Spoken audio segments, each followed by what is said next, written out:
Do you remember Greg? I've had him on the channel as a guest a few times talking about his carnivore journey.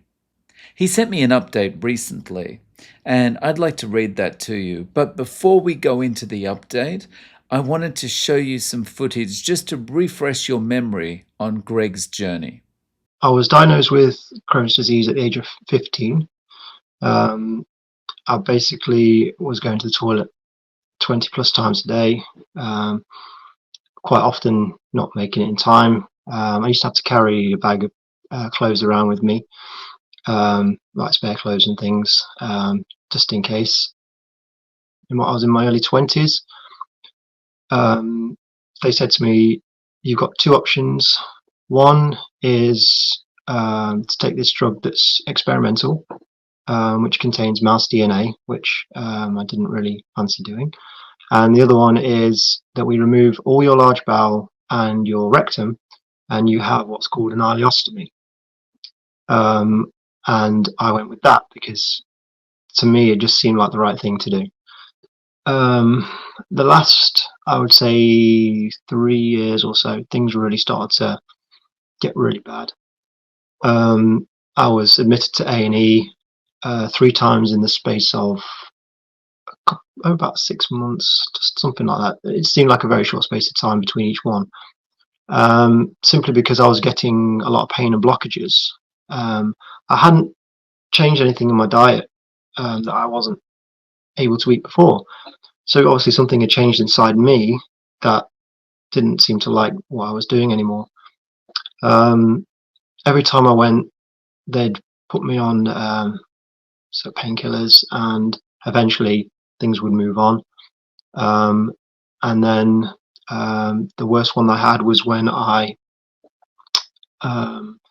was admitted to A&E from work, and I got to the hospital, and I basically it couldn't come out my bag, so it had to come out my other part of my body.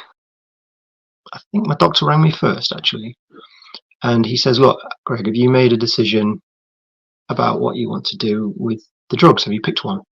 I says, "I'm going to be honest with you, I don't want to take any drugs."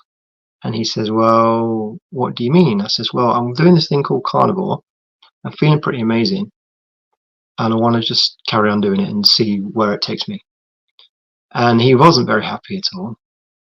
His reaction actually quite surprised me, because you'd think that as your doctor, he would want to do what works for you and what, if you're feeling good, carry on, sort of thing. But no, he basically said, "It's a bad idea, don't do it.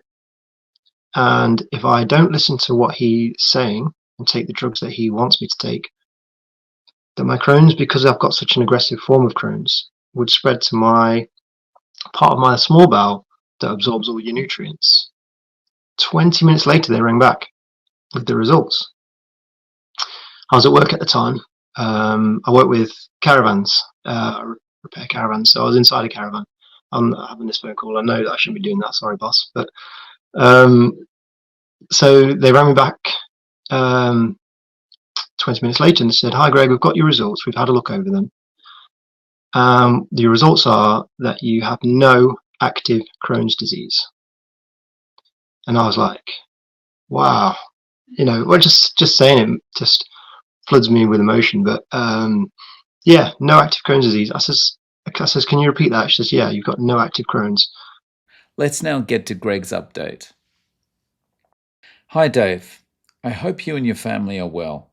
Just thought I'd give you a quick update as I've had some more results from hospital to confirm that Carnivore really is healing.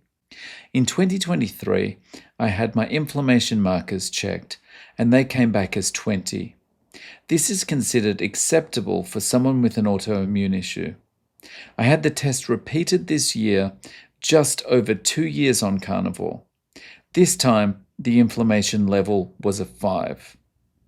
The hospital had very little to say about this, but the results speak for themselves.